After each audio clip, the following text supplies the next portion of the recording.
hopefully you took some time to write in that journal. I have to tell you, I only ask you to do the stuff that I'm doing myself. And let's, every one of us, I always encourage every manager to continue to prospect and recruit. Why? Because they're asking you to prospect and recruit for more buyers, more sellers.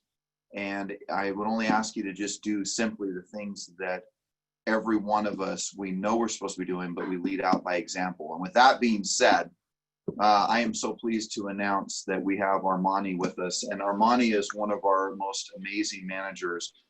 And really, frankly, salesperson, brings such great energy and light and care, concern, and leadership to the organization for California specifically, that I just thought it would be an extraordinary moment to have Armani on our call for our morning meeting. But number two is to learn from him. So with that, Armani, are you there? Are you ready to rock and roll? Good morning, my friend.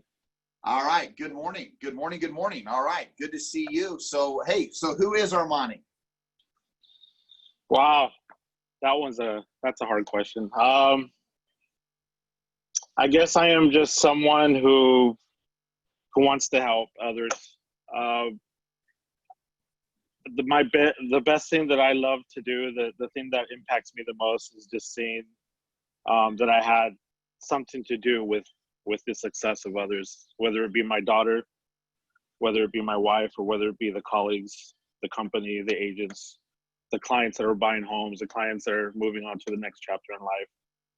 At the end of the day, when you see that trickle down effect happen whenever I help someone, and it goes like a domino effect, it just, to me, to know that I was part of one of those dominoes, I think that's what I love to do. That's it. That's it. I love it, man. I'm a domino. I'm just a domino. That's it. I'm a domino. That sounds like a good deal. I like it. I like it. Well, so, okay. So you're married, right? How long have you been married? So I've been married going on 16 years, and I have an 8-year-old daughter. So I was just going to ask. Yeah. So we dated for 10 years, and then we've been married for 16. So a long time. We were high school, kind of high school sweethearts. I didn't know her in high school, but I ended up working at Kmart my junior year in high school. And she's a year older than I am, Maria. And she was actually my shift leader, my boss. So she still is my boss. So. Yeah, she is. That and the 8-year-old, I'm sure. That and the 8-year-old. Well, that's wonderful. Yeah. That's great. Yeah. I love hearing that. Well, so Armani, so tell us just a little bit. So your history. I mean, I have your bio. I know it was sent out, but you've been in real estate some time. Obviously, you have a media career, which I know you have also a love affair with music and putting that out there for everybody. But just give a little bit of history to your career, and give a little history to how long you've been with Everest, and then we'll get into some meat to it. I just want people to make sure they know who you are. And I didn't mention this, but you're in, obviously, the California operation, but you're in Ventura, one of the most beautiful places on earth. Yes. And a beautiful area and you run our Santa Paula office, our Ventura office, and work real closely in the West County with Janet Dorsey and Helene Kiddington and the team of agents that are out there. So you're doing an extraordinary job, and we're so grateful for you. So with that, just give us just a little bit of a rundown on the history of your career, just so we know where you're coming from. Well, I guess to start off, my whole, in the beginning, music was my thing. Ever since I was in 4th grade, I was introduced to playing music. I played the trombone, sax and drums, and I've been in either jazz ensembles or band, whatever, when you're in elementary and junior high and high school. But that to me was my post in my life, because believe it or not, if it wasn't for music, I probably wouldn't have gone. I mean, it would have been a hard time for me to get through school. Music was my motivator, and it was because the directors that I had in front of me were people that really made a difference in my life. They were there. I could tell from a young age that they dedicated themselves to the kids well above their pay grade and their time. They donated. And I noticed that when I was a kid. And so I took it to me, it was very impactful to see people that really cared about you and making a difference in their life. Even at some points more so than their own kids. But I noticed that some of the things that my music directors told me, the two, which would be Mr. Lingo and Mr. Rowena, these guys were the ones that told me, whatever you do in life, do something that you love and you never work a day in your life. And I remember that probably from 7th grade. And I just knew what I loved was music. I loved it. And I envisioned myself being somewhat in the music industry. I loved, popular music culture. I love creating. I got into producing records and so forth, and I did that as I got older. But my plan was, when I finished school, my music director from high school was retiring the year that I was going to be graduating college. And my plan was to return to that high school and be the director of music department for my high school. So that year that I was set to do that, the state of California canceled funding for all extracurricular activities, including music programs and so forth. So my director ended up continuing after retirement to go into school before school started to run the program, and kids show up prior to them beginning their school day to continue the program. Wow. And that was, to me, again, another reason why these guys were amazing in my life. But for me, that left me in a little particular situation where, what am I going to do? So I was already, I got into DJing when I was around 14 or 15. That was like other than learning music and learning how to write and create, I love DJing. I started, I went to one of my family's parties, and I saw this guy DJing, and I was just amazed by it. I walked behind his turntables and I saw him do his technique, and I was just in awe. Putting music together, two pieces of records of music together to blend into one and create a new sound, or manipulate the record to create a new sound. It was just like, wow, So my first credit card, I remember I got it when I was 17, and I maxed it out. I bought 2 turntables and a mixer. And then I remember my dad telling me, hey, watch your credit, buddy. You don't know what it is, but just watch it and maintain it. And sure enough, I didn't know I kicked it to the curb, and I ended up paying probably about 3 years of interest to pay that thing off. But that's what I did. And I just practiced and probably within a year and a half of really practicing, I had an opportunity to intern at a radio station. And again, I was following my path. I knew I wanted to be somewhat in the music industry, and I figured radio would be the place to do it. So at around late 17 to 18 is whenever I had my chance to intern at a radio station, at a popular hip hop and R&B station. And I got my foot in the door. And then from there, I just was really amped, and I was really hungry to get into that business. And I think within around 6 months, I started DJing on the radio live over, 100,000 people that were listening at that time. And it was pressure. I was scared. I was sweating bricks, but that's what I wanted to do. And that was one of the first instances where I remember that I overcome the fear and taking a risk. And then soon after that, I got into hosting radio shows on Saturday nights. And I really had a fear of talking in front of people. And that was another fear that I had to tackle. And when you sit in there in one room and you have a mic in front of you, kind of like what we're doing now, but on the other side of that mic, there's hundreds of thousands of people listening, that will shake you up. And so shift, Armani, just a little bit here. So to your point, it will shake you up, right? I mean, just the pressures of that. I wrote down 2 words that you've said, and you said the word practice, and you said the word create, which I think is really 2 really big words in regards to the game of real estate. So take what you've done in your past, and how have you been able to create and build, practice, and really expand from on a real estate side of the equation? That's a good question. I think in any one of our lives, as we grow, the experiences that we have, there are moments in our life where we are learning the basic elements of life, of being an adult, of being a business leader, of being a humanitarian. It comes with the experiences that you put yourself in. And if you get to a point where you can recycle those experiences and apply them in a more direct manner to a common goal, that is when you learn the meaning of life. In my younger years, I learned how to hustle. I learned how to perfect the craft. And the motivation was because I wanted it so bad. I wanted it so bad.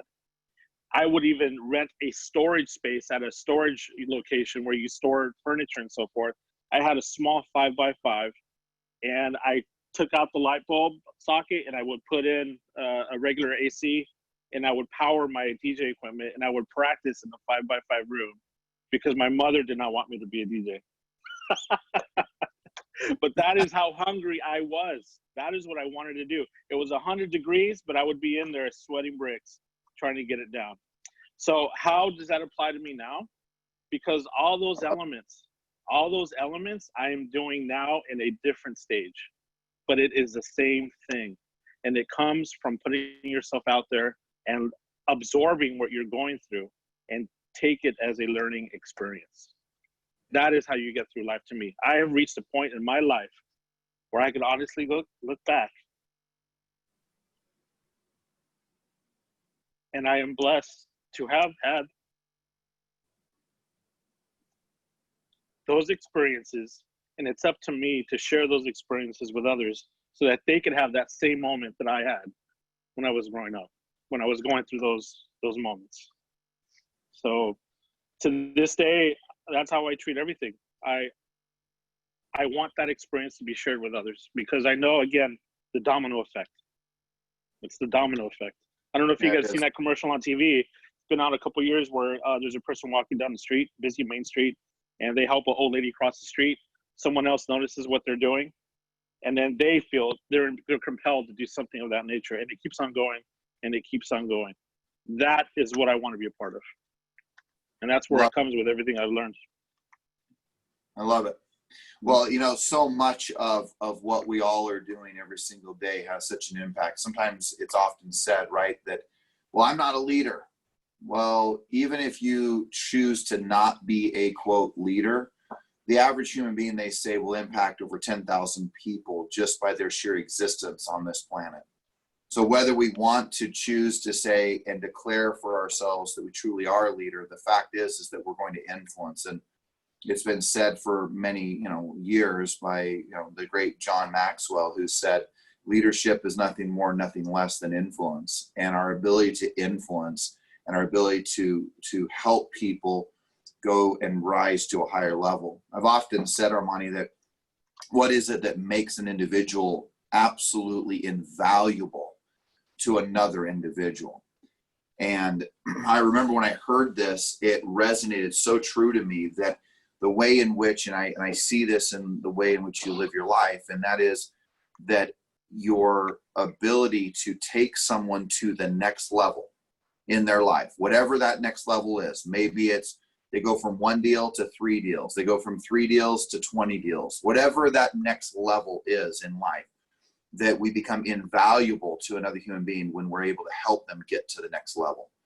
And so the key is that when you start looking at influence, or to your point, I want to help enough, in the words of Zig Ziglar, help enough people get what they want. And if I do that, then inevitably I get what I want.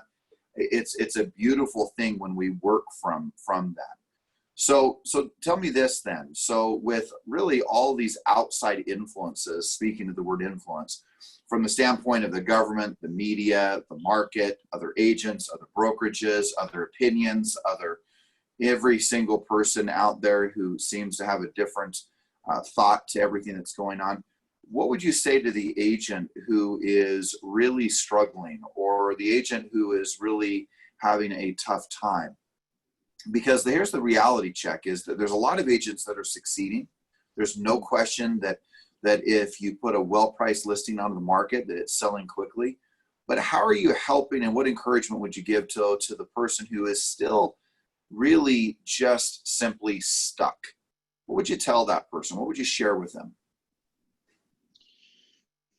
I would probably give the advice that I give myself every day that I am out in the world. What I tend to do is to me, it's responsible to be in tune with what's happening in the world. But if you look at the big picture, you are only in control of a small little space in this world.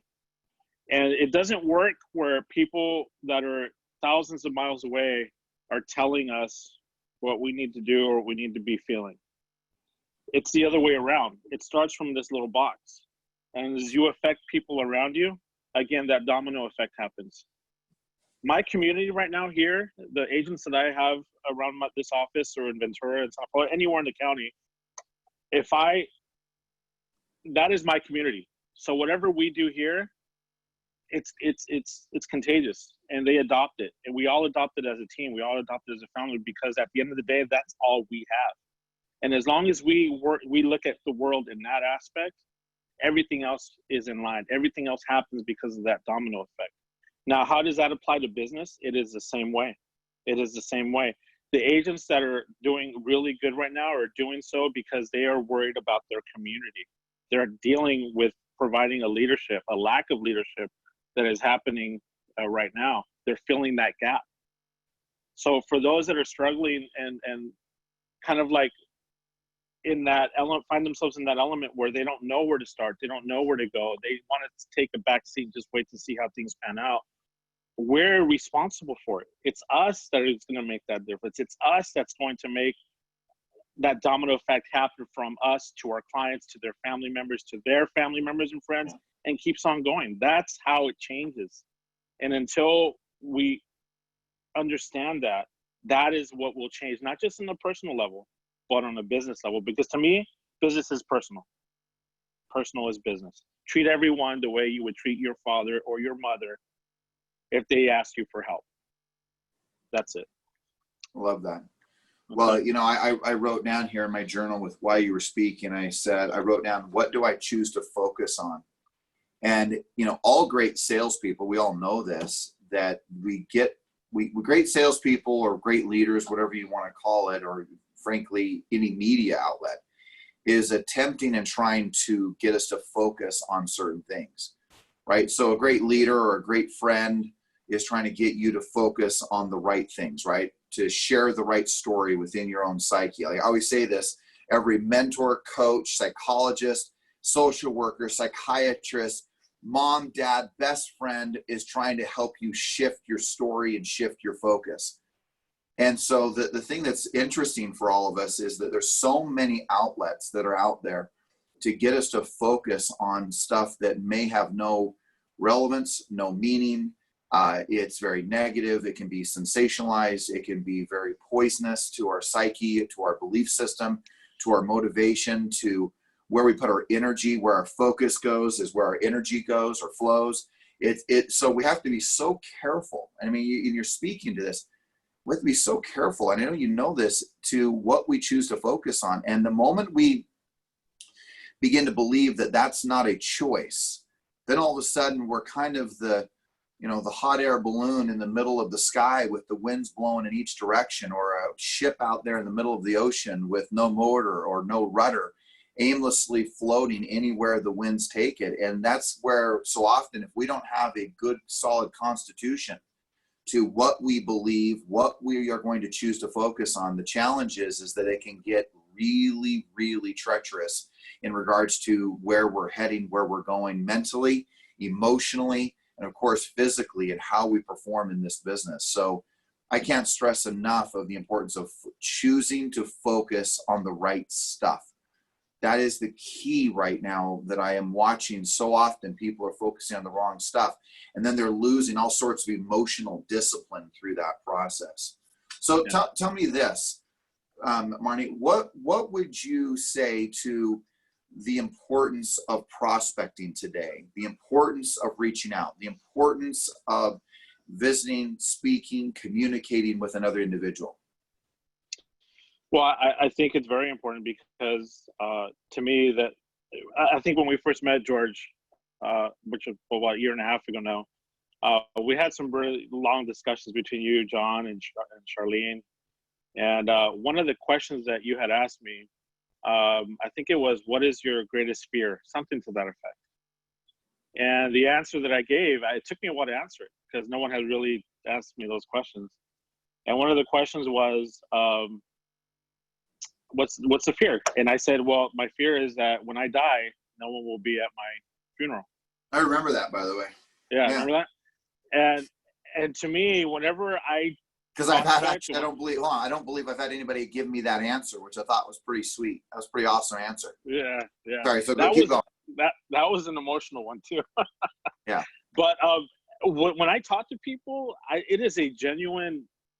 I want to build my tribe, I guess, if you want to say it that way.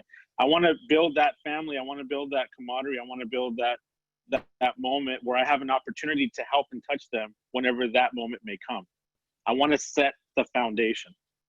So when I talk to people in our business and my business with prospecting with other agents, I don't see them as agents. I see them as a human being, and I see them as a way to create that relationship, that set that foundation for when the moment comes that they need my help, that I am ready and able to help them. And they know that I am there for them whenever they need me.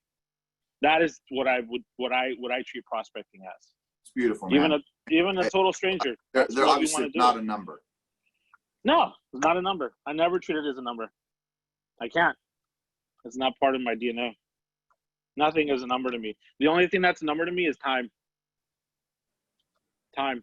That's like you said. I think you said that a couple of weeks ago. It's one of the most valuable things in our life. Yeah, it's not monetary. Right. It's time. Yeah, time. Absolutely. Yeah. I love that. That's beautiful, man. Yeah. So in relationship to that, I remember years ago, one of my most important mentors of my life, a gentleman by the name of Steve Forey. I remember early on, we were starting to track these numbers, and this was in a religious setting, and there was a lot of people that would call it numbers.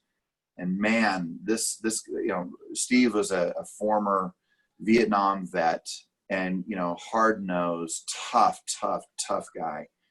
And man, he came storming in with this idea that, man, this is not a number. This is an individual.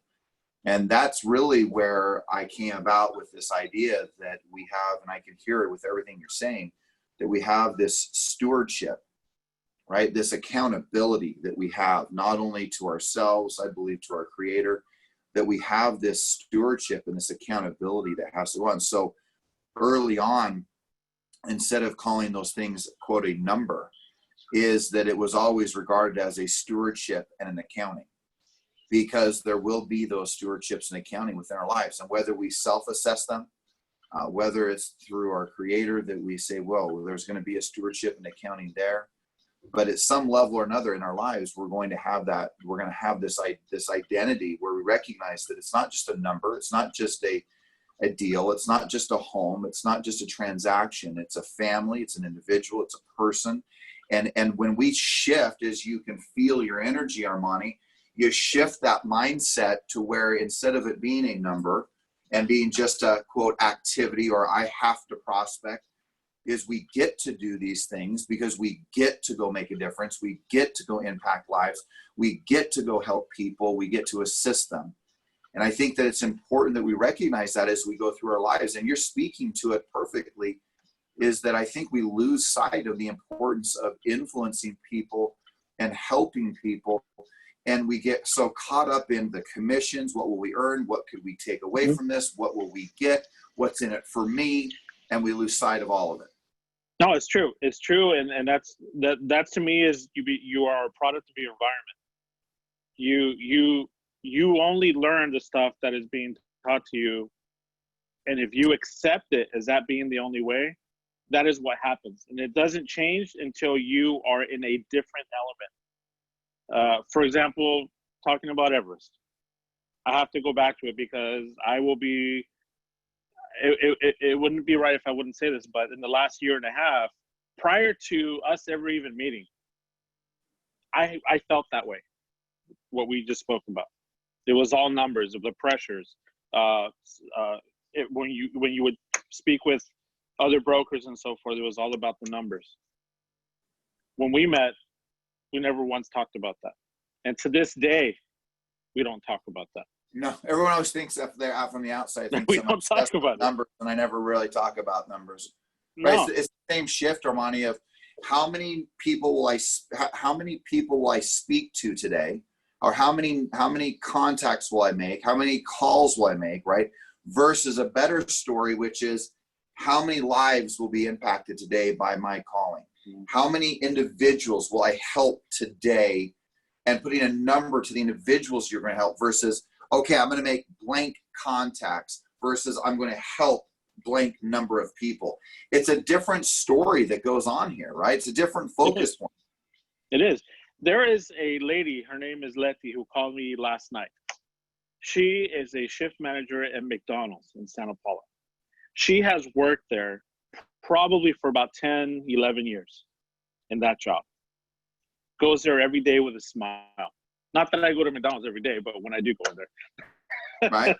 But she called me yesterday and says, hey, I understand you're in real estate and I have a question for you. And I just got married a couple years ago and we started the conversation. You know where that conversation came from? It wasn't because I gave them a business card that says, hey, call me whenever you need anything in real estate. It was because I smiled at her every time I walked in there. I created a conversation. I said, thank you. How's everything? You have kids? Creating that foundation, that relationship, because to me, that is what's driving everything. It's not that I am in real estate. Call me when you need me.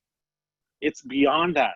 And the minute you understand that, each one of us is capable of bringing something special to a person's life. And it has nothing to do with real estate. Well, it doesn't. And to your point, Armani, that's where people get so worried about the aggregators, like the Realtor.coms, the Zillows, the Trulias, the Move.com, Homes.com, the SEO, the pay-per-clicks. And the reality check is that those who are making the most profitable amount or the most productive and most profitable agents I know are the agents who truly have shifted from the numbers type of thinking and moved to a much deeper relationship type of thinking. Now, jokingly, in fact, I know Brian Buffini will say, hey, let's be more relationship-based versus transaction-based. My observation is, you know what I want? Both. Lots of transactions with lots of wonderful and beautiful relationships. And I really deeply believe that it's possible if our focus is to help, to give, to serve, to love.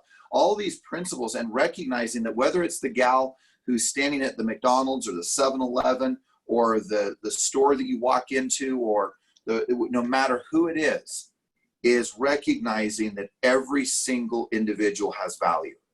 Yeah. And for some reason, we get impatient, we get frustrated, we hang up on people, we cut conversations short. So the thing that I know about you, Armani, is that almost every conversation I have with you is meaningful. And I've spoken a lot to this as of late. And that is that, man, instead of making 50 contacts in a day or 30 contacts in a day, what if you had 20 meaningful conversations today? Meaningful, where the message was right, the tonality was right, the timing was right.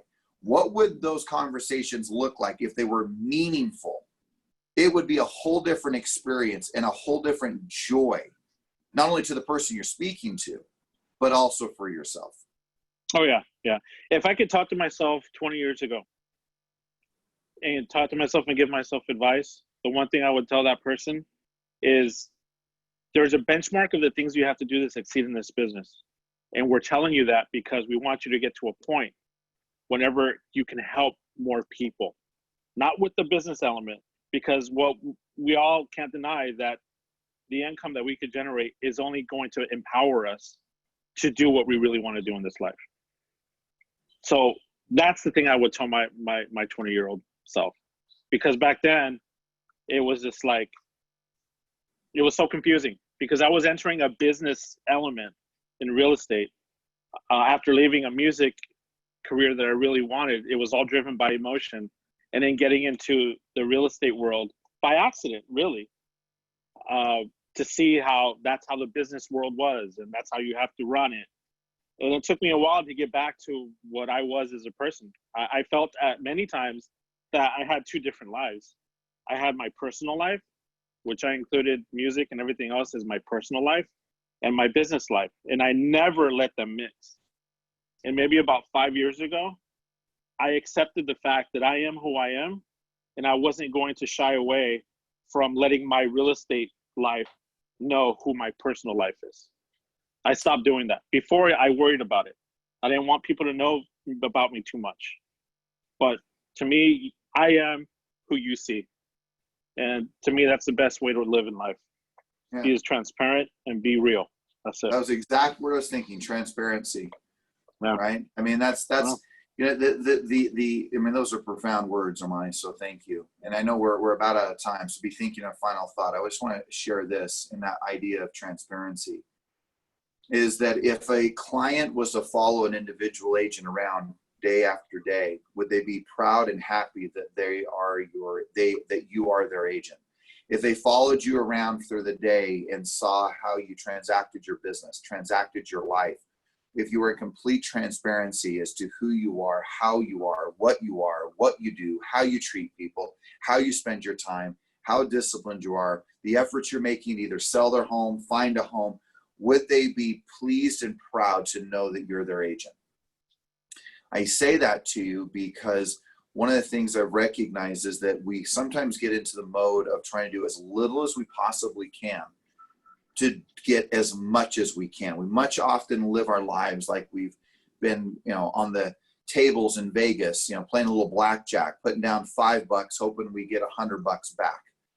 And it's just not how life works. We get out of life exactly what we put into it. So if you put a lot into people, then you are going to get a lot back from the people that you served. And it's a really important principle because so often we get stuck and we feel so helpless. And we have to recognize that when we are feeling those modes of those emotions of helplessness, we have got to get helpful. We have got to get out and help people. And the thing that's my observation is the agents who are succeeding, when I look at all the numbers and everything that's out there, that all of those numbers that I see, what is so fascinating to me is that they are all in relationship to the impact and the ability of those individual agents to helping people. And the more they help, the more they earn. Mm-hmm. So the key here is that if we have the idea of helping, we're going to not only help ourselves, we're going to help others at the same time. It's the beauty of the nature of the beast. So with that, Armani, close us out. What are some of your final thoughts to this group, this motley crew that's on this deal? What lasting information would you share with them and final takeaway? I think probably to put it all up in a nutshell, I would probably say that all we are memories of other people. And if you go through life creating great memories in other people's lives, you live forever. You will live forever. Yeah. So everything that we're talking about lines up to that. That's it. That's it. Well, and go ahead. No, go finish. And then the other thing is too, a lot of us feel alone right now. A lot of us do. And it's totally understandable. But the way you get out is to take that leap. Take that leap towards people that are calling for you, that want to connect with you, that checking on how you're doing, that are inviting you to be involved in something. Naturally, we'll say, "Oh, I don't want to do that right now. I don't feel right. I'm stressed. It's just too much. I don't want to deal with it." Those are the things that will get you out of the funk. It's just take that risk.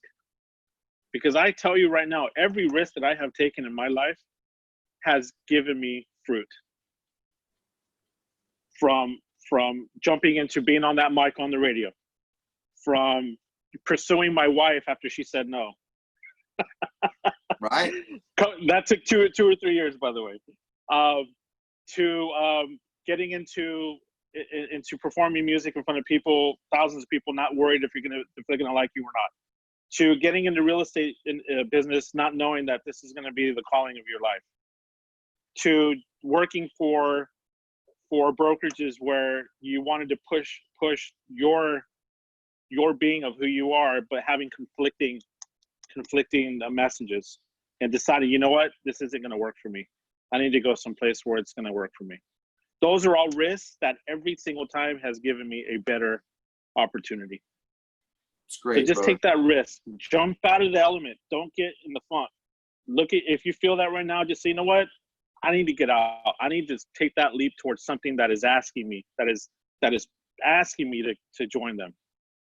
Yeah. And I promise you, you will get out of it. You will get out of it. Yeah. Well, perfectly said, brother. You know, you mentioned something so powerful, and we'll wrap here, but you mentioned that the memories, and you know, the crazy thing about life is that the only things that we remember are where there's tremendous emotion. So that goes back to that statement that we've all heard before, and that is that people don't ever remember what you say, but what they do remember is how they felt in your presence. And the feeling is an emotion, right? And so when you talk about memories, the most tragic memories that we remember are ones where there was tremendous emotion. I can remember when my bike got stolen as a young little 8-year-old.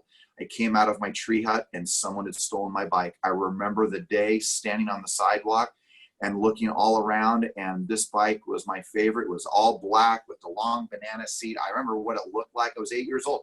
And I remember every detail to it because it was tragic, because it was emotional. But then I also remember, you know, when every one of my children were born, and I can remember holding them and taking them, and because of the emotion that was there. So I think you're spot on, right? Is people will remember us by the memories, and those memories are created by the emotion and the way in which they feel, the way they're loved, they're appreciated, the way in which they're taken care of. And you guys have heard this from me for years, and that is, treat everybody you meet as if they're going through the most difficult times of their lives. Yeah. You're going to be right most of the time. Mm-hmm. So if there's anything we can be as a group, as an agency, as an organization, is be kind, because it's what this world needs a lot more of. There is no question, especially with all the turmoil that's going on, especially in the most recent of days. I challenge everyone to be the domino. That's how I would like to finish today. Good, man. Just be that domino, guys. And we have something in common. My bike was also stolen at 8 years old. There you go. See, you remember. My dad, it was a garage sale. And I asked my dad, I love that bike. And my dad was a very strict guy. He would always say, you need to earn your money before you get anything. But that day he came back with that bike.